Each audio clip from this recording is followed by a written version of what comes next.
First ever factory outlet Mukunda Jewelry grand opening February 14th na Suchitralo. నమస్తే అమ్మా. నమస్తే అమ్మా. అమ్మ, అసలు ఉపవాసాల దీక్ష ఎవరెవరు చేయాలి, ఎప్పుడు చేయాలి, ఎందుకు చేయాలి?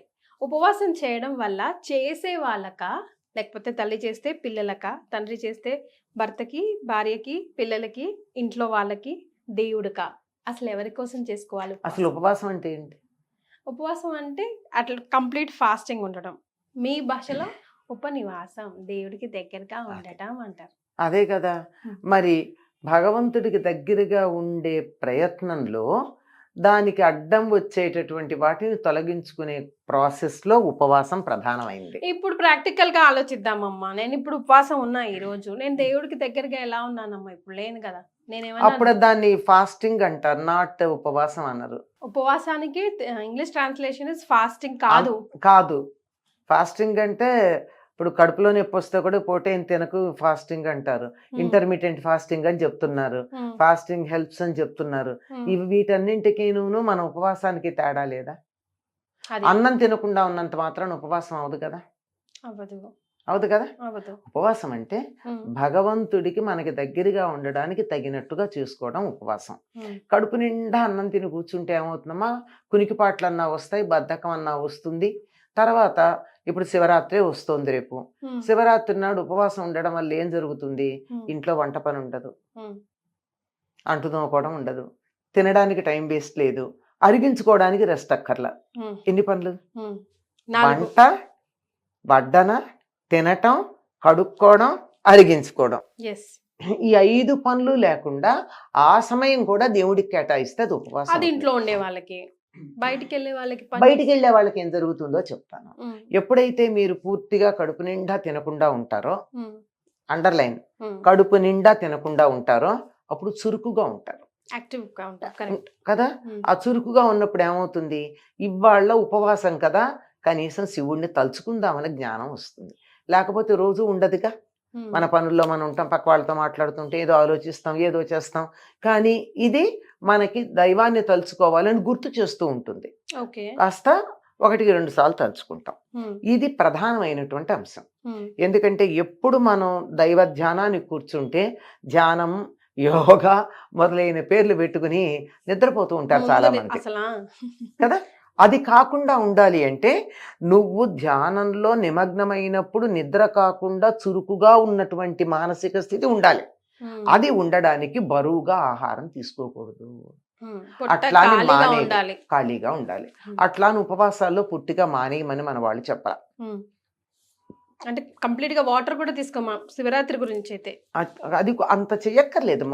ఎందుకు అంత చాదస్తంగా చేస్తారో గానీ ఎక్కడా అలా చేయమని చెప్పలేదు. ఉన్నప్పుడు తప్పనిసరిగా నీరు తీసుకోవచ్చు, ఇంకొంచెం కావాలి అంటే పాలు తీసుకోవచ్చు. ఇంకా ఓపిక లేదు, మందులు వేసుకుంటానంటే పండు తినచ్చు, అంతే. అంటే ఉప్పు కారాలు అన్ని హెవీగా ఉండి అరగడానికి టైం పట్టేటటువంటి ఆహారం తీసుకోకుండా, తేలికగా నీరసం రాకుండా, పొట్ట మీద బరువు లేకుండా ఉండేటటువంటిది తీసుకోవడంలో తప్పు లేదు. వండిన పదార్థాలు ముఖ్యంగా అవాయిడ్ చేయొచ్చు. వండిన పదార్థాలు, ఉప్పు కారాలు ప్రధానం. ఉప్పు కారాలు తింటేనే వస్తుంది ప్రాబ్లం అంతా. అది లేనప్పుడు ఏం పర్వాలేదు. కనుక ఇలా ఉండి ఈ సమయం అంతా కూడా దైవ ధ్యానంలోనో, పూజో, జపమో, తపమో ఏదో ఒకటి దానితో కేటాయించినప్పుడు అది పరిపూర్ణమైనటువంటి ఉపవాసం అవుతుంది. లేకపోతే లంఘనం అంటారు మన వాళ్ళు. ఫాస్టింగ్కి అర్థం లంఘనం, తిండి తినకుండా ఉండడం, కడుపు కాల్చుకోవడం, అది చేసేది. ఉపవాసం ఉంటేనే దేవుడు మనకి బ్లెస్సింగ్స్ ఇస్తాడా అని నా కొడుకు అడిగాడమ్మా నన్ను. ఇవ్వడమ్మా. ఉపవాసం ఉన్నంత మాత్రాన దేవుడు బ్లెస్సింగ్స్ ఇవ్వడు. ఉపవాసం గనక చేసినట్టయితే దేవుడితో మన మనసు లగ్నమై ఉన్నప్పుడు, దేవుడికి సమీపంగా మనం ఉన్నప్పుడు, దేవుణ్ణి తలుచుకుంటూ ఉన్నప్పుడు, రోజు కన్నా ఎక్కువసేపు దైవ ధ్యానంలో మనం సమయం గడిపినప్పుడు భగవంతుడు మనకి అనుగ్రహం ప్రసాదిస్తాడు. అంతేగాని తినకుండా ఉన్నంత మాత్రాన రోగం వచ్చిన వాళ్ళు తినరు. వాళ్ళకి ఏమన్నా ఉందా? కడుపు నొప్పి వచ్చిన వాళ్ళు మందు వేసుకుని ఈ పూట ఏం తినకు అని చెప్తాం. వాళ్ళకి ఏమన్నా ప్రయోజనం ఉందా? లేదు కదా. లేదు. ఆ తినటం మానేయటం అన్నది ఒక రకమైనటువంటి ఇంద్రియ నిగ్రహానికి నిదర్శనం. అంటే అక్కడ పదార్థం ఉంటే నేను ఇవాళ శివుడి కోసం ఇది తినను అని అనుకోవడం నాలుకను అదుపులో పెట్టుకోవడం కదా, ఎస్ అది కొంత ప్రయోజనం, ఎస్. అంతకు మించి కాదు. అంటే దేవుడు అంటే మనకు భయం కాబట్టి, భక్తి కాబట్టి ఎలా అయినా ఆ పని చేసేస్తాం. అది సో ఇది ఆధ్యాత్మికంగా. సైన్స్ ఏం చెప్తుందమ్మా ఉపవాసం చేసినప్పుడు మన బాడీ ఎలా ఉంటుంది? ఓషినోరి సుబుకినో ఏదో ఉంది ఆయన పేరు, జపాన్ దేశస్థుడు. అమ్మా. ఆయనకి నోబెల్ బహుమానం వచ్చింది. ఆయన దాని మీద ఆటోఫాగి అనేటటువంటి ఒక సిద్ధాంతం మీద ప్రయోగం చేసినప్పుడు పరిశోధన చేసిన దానికి ఫలితంగా ఎందుకు ఆయన చెప్పింది ఏమిటంటే అప్పుడప్పుడు మినిమం 15 రోజులకు ఒకసారి పూర్తిగా శరీరానికి ఆహారం ఇవ్వడం మానేయమన్నాడు. ఎవ్రీ 15 డేస్కి ఒక్కసారి. ఆహారం ఇవ్వకపోతే ఏం జరుగుతుంది అంటే మన శరీరంలో ఉన్న వ్యర్థాలని మన శరీరం తినేస్తుంది. ఏవైతే మనం అక్కర్లేదనుకుంటామో అది ఈ ఆటోఫాగి సిద్ధాంతం ప్రకారం గనక సరిగ్గా చేసినట్లయితే క్యాన్సర్ లాంటి వాటిని కూడా క్యూర్ చేయొచ్చు అని చెప్తారు. క్యాన్సర్ కణాలంటే అధికంగా కణాలు వృద్ధి చెందడమే కదా, కొన్ని కణాలు అక్కర్లేనంతగా వృద్ధి చెందుతాయి, దాని కారణంగా మిగిలిన శరీరం అంతా పాడవుతుంది. అది క్యాన్సర్. దానికి చెప్పినటువంటిది ఆయన చెప్పినటువంటి సిద్ధాంతం ఆటోఫాగి.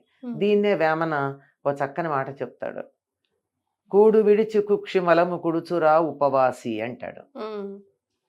తిండి తిండం మానేసి పొట్టలో ఉన్న మలం తింటాడయ్యా ఉపవాసం చేసేవాడు అని.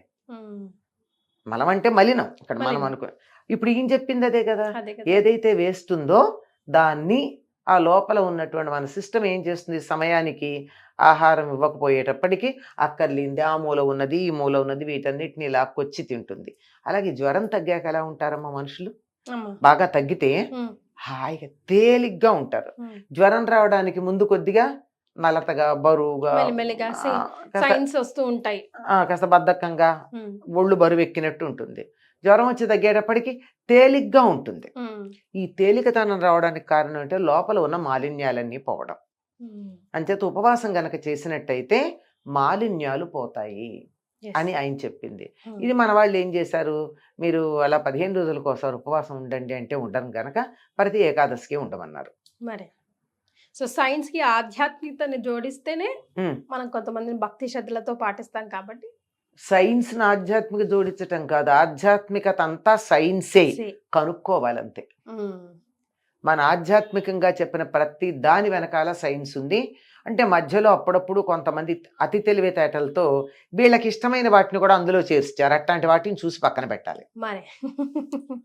అది అతి తెలివితేటలతో నేను దేవుడి పేరు చెప్తే తప్ప మనుషులు వినరు అన్న ఉద్దేశంతో నా ఇష్టమైందన్నీ దేవుడి పేరు పక్కన పెట్టడం, అట్లా పెట్టినవి వాటిని మూఢాచారాలు మూఢ విశ్వాసాలు అని చెప్పి గుడ్డి నమ్మకాలు అని చెప్పి వాటిని పక్కకు పెట్టాలి. కానీ పూర్తి ఆధ్యాత్మికత ఏదైతే ఉందో అది ప్యూర్ సైన్స్, సైంటిఫిక్ బ్యాక్గ్రౌండ్ లేకుండా ఏమీ చెప్పాలా. ఏకాదశి నాడు ఉపవాసం ఎందుకు ఉండమని చెప్పని నేను ఎప్పుడు చెప్తూ ఉంటాను.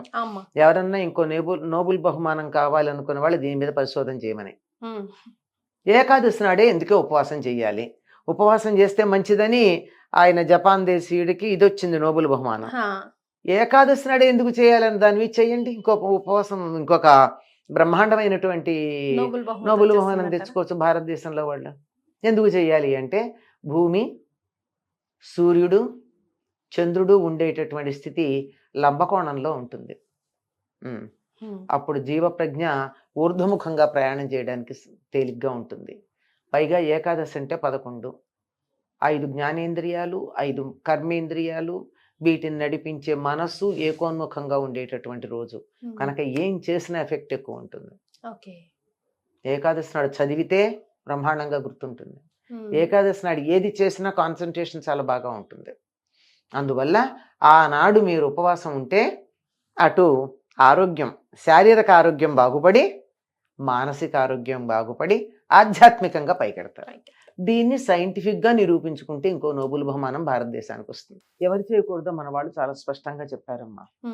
బాలింతలు, గర్భవతులు, చిన్నపిల్లలు, వ్యాధి వచ్చి తగ్గేవాళ్ళు, రోగం ఉన్నవాళ్ళు, శారీరక శ్రమ చేసేవాళ్ళు ఉపవాసం చెయ్యకూడదు అని నిశ్చయంగా చెప్పారు. ఈ మాటనే సౌదీ అరేబియా రాజు ఈ మధ్య నిన్ననో మొన్ననో ప్రకటించినట్టున్నాడు. ఏమని, ఈ రంజాన్ ఉపవాసాలు చిన్నపిల్లలు చేయకూడదు అని. ఇప్పుడు రాబోయే రంజాన్ ఉపవాసాలా? వస్తాయి కదా ఇప్పటి అవును, నుంచి. అవునమ్మా. రంజాన్ ఉపవాసాలు వస్తున్నాయిగా, ఉమ్, అవి చెయ్యొద్దు అని స్పష్టంగా చెప్పాడు ఆయన, అనౌన్స్మెంట్ ఇచ్చాడు. ఓకే. అక్కడి ఆజాన్లు అవి గట్టిగా చదవద్దని, ఉమ్, సౌండ్ పొల్యూషన్ చెయ్యొద్దని చాలా చెప్పాడు ఆయన. ఉమ్. అందులో ప్రధానంగా ఉపవాసానికి సంబంధించిన పాయింట్ కనుక ఇది. Right. Thank you so much అమ్మా, ధన్యవాదాలు.